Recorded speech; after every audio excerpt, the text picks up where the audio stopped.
Hi everybody, today we're going to be talking about solving one-step equations again, but this time we're going to be doing adding, subtracting with fractions. In this lesson you will be able to solve one-step equations by using addition and subtraction. Okay, so we're going to be solving equations, and remember, when we solve equations, whatever we do to one side we do to the other side. And also we try and get the variable by itself. So again, we're going to look at the variable and say what is next to it or near it. And it's a plus 8/9. So remember, the inverse of plus would be minus. So what we're going to do is write minus 8/9. Please show the work. Show the work on your note sheet and on your lessons or your assignments. So if I minus 8/9 on one side, I'll minus it on the other side. Now, interesting setup here. We have 5/9 minus 8/9. So we're actually going to be negative here. So the answer is negative 3/9. And this cancels to 0. So my y comes down. So y equals negative 3/9, which can be reduced to y equals negative 1/3. And that's our answer.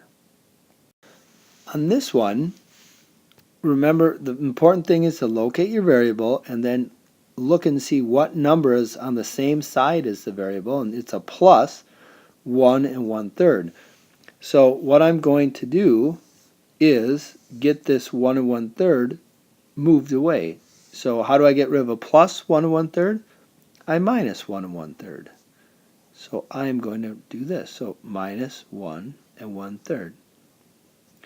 Well, now what I need is a common denominator between 7/18 and 1/3. Well, where do 18 and 3 meet? They meet at 18. So what I'm going to have to do is make this into 18. So what do I times 3 by to make it 18? I multiply it by 6. So I'll do 6 times 1. 6 times 1 is 6. So I have 7/18 really minus 6/18. So this 1/3 is really 6/18. So if I do that, 7 minus 6/18, I'll write it there. 7 minus 6/18 is 1/18. And then 3 minus 1 is 2. So my answer is 2 1/18, and then that equals my variable z. So 2 1/18 equals z. Okay, feel free to pause and try these by yourself and see if you're doing them right. Again, what we're going to do is get that n by itself. So how do I get rid of a minus 3/4? Well, the inverse of minus is addition, so add 3/4. Now, when I add 3/4 to this side, I need a common denominator. So where do 4 and 8 meet? 8 and 4 meet at 8. So I need to make this into an 8 by timesing it by 2, and I have to times the top by 2. So I get 6. So I have 6/8. So I'm going to do 5/8 plus 6/8. Now, what I have is a negative 5/8 plus 6/8. And remember, we just deal with the top numbers, the numerators. So this top number is negative 5. So I'll do negative 5 plus 6. So what is negative 5 plus 6? And the answer is 1. So my answer is 1/8. Bring my n down because that canceled. And my answer is n equals 1/8. Okay, let's try over here. So set up the railroad tracks, and I have the u is right here, and I need to get rid of this plus 9/16. So the inverse would be to minus 9/16 from both sides. So I'll minus 9/16. So when I minus 9/16 from both sides, I need a common denominator. So where do 4 and 16 meet? Well, they both meet at 16. If you count by 4s, 4, 8, 12, 16. So I'm going to make the top fraction 16. And again, ask myself, what do I multiply to 4 to make it 16? I multiply it by 4. So I will multiply the top by 4. So 4 times negative 2 is negative 8. So what do I have? I have negative 8 sixteenths minus 9 sixteenths. Well, I need to do keep, change, change. So keep, change, change. So really what I have is negative 8 plus negative 9, which gives me negative 17 sixteenths.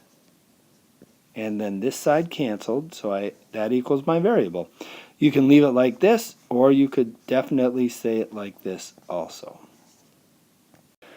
Okay, let's look at a couple more examples. These are a little trickier, but not too bad. So my first move is I'm going to add the opposite of minus. I'm going to add 3 2/5 to both sides. So when I do that, this side will cancel to 0, or m plus 0, or minus, and then m equals, it's all by itself. Now, I need to look at this. Let's estimate.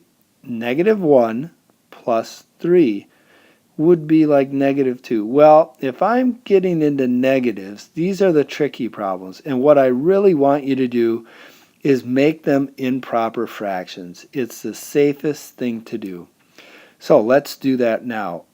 10 times 1 is 10 plus 7 is 17. So negative 17 over 10. Now, before I change this, I need to make it a common denominator with 10. So I'm going to take my 3 2/5 and I'm going to double it. So I'm going to times this by 2 and this by 2. So it's really 3 4/10. So now I'm going to take 3 4/10 and I'm going to make that improper. So what I'll do is 3 times 10 is 30 plus 4 is 34. So this equals 34 over 10. So let's look at this a little closer. So I have negative 17 over 10, and then I made this into 34 over 10.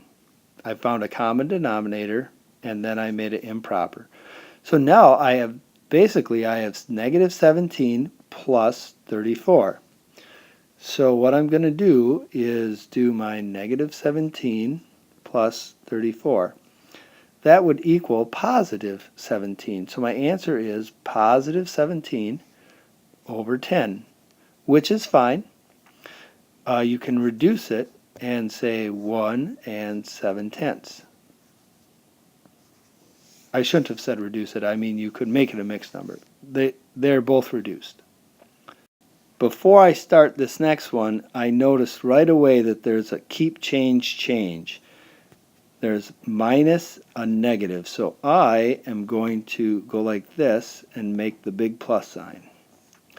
Keep, change, change. So it's really z plus 1 1/3. So what I'm going to do is minus 1 1/3 from both sides. All right.